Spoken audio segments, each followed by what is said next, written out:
If you want to instantly get faster edits just like this, then you've come to the right video. This season I've been one of the top ranked players in NA and have been a top ranked player for over 8 seasons now. And today I'm going to be showing all of you how to instantly get faster edits. Every technique in this video is designed to get you faster edits in the shortest time possible. And the best part is, every part of this video is insanely easy to master. So if you guys do enjoy, make sure to like and subscribe. We're getting super close to 50k subs. Go check out my other socials, use code Farley. But now onto the video.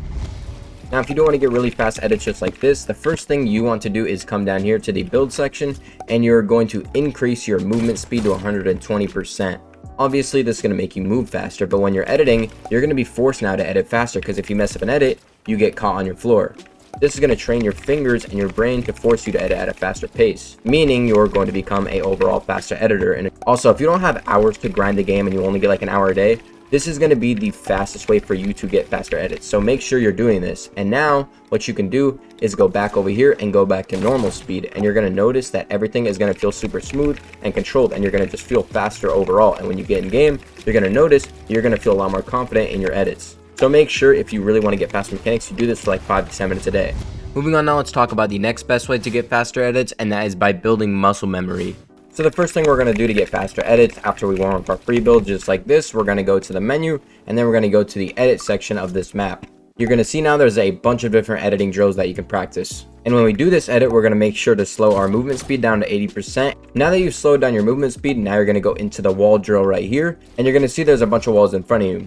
Now from this point, all I want you to do is take it at a slow pace and just start hitting your edits. Make sure you're being consistent, right? You're not choking, messing up your edits. If you have to, go even slower, right? Make sure you're just consistent with your edits, whichever edit you're doing. If you're making a 4-tile edit, if you're making a 3-tile edit, if you're going on the right side, if you're going on the left side, just make sure you're being consistent all the way through the drill. Doing this drill over and over is going to build up your muscle memory, and what that is going to do is it's going to allow you to make your edits way more consistent. Instead of choking an edit like that, if you do this over and over, you're going to notice you're not going to miss a single edit just like that. From this point, what you can do now is you're going to up your movement speed to 90%. You're going to pick up the pace, and you're going to do the exact same thing, but on a faster pace. And this is going to teach you to edit faster after you've built that muscle memory. And once you're all the way through the drill, what you can do is go back and then go to 100%. And then you're going to do the drill again, and you're going to notice that you're going to be way faster and you're going to be a lot more consistent. You're going to notice now that if I go through this drill, I'm not going to miss a single edit. And it's because I did this over and over at a slow speed and then sped it up. And that's going to build my muscle memory, and I'm going to make sure not to miss any edits anymore. Moving on now, let's talk about the next way to become a faster editor, and that is by making minimal edits. So to do this, all you're going to do is go back to the edit section right here, and you're going to 180, and there's going to be this wall right up in front of you. From this point out, it's going to tell you what edit to do, and you just simply have to make that edit. And you want to practice this over and over and get this down consistently. Once you have it down consistently, you need to start minimal editing. What I mean by that is when you're making this edit right here, don't flick out like this. Instead, make the smallest edit possible. So I'm going to hit the corners of these walls. Or even when I'm making a peanut butter peak like this, instead of flicking, I do the smallest movement possible like that.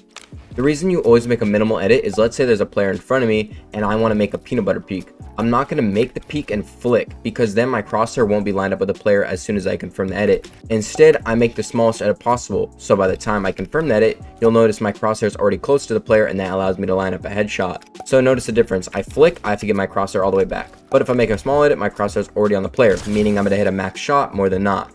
This drill is also super good for getting faster reaction time. If you go over here and turn on teleport edit, as you can see, after I confirm this edit, it's going to teleport me into a different spot. This is going to make me a 10 times better editor, because no matter the situation, I know I'm going to be able to hit this edit consistently. Also, with the teleport thing, you can also practice your movement while you're doing it, just to make it a little bit harder on yourself. Also, when you're doing your edits at a faster pace, start practicing in-game build moves. So like a side jump, for example, like this. I want to practice this on a higher speed. If I can do this over and over and get good at it at a fast pace, once I slow down my movement speed, if I were to do this move again, I'm going to notice that this build move is going to be a lot easier to do every single time. So make sure when you're practicing your edits on a fast speed, you're also practicing your build moves as well. Now that is the end of this video. If you guys did enjoy, make sure to like and subscribe. We're getting super close to 50k subs. I'm going to drop a fighting guide tomorrow morning. And if you want to see how to get insanely fast mechanics, click this video right here. But with that, I'm out. Peace.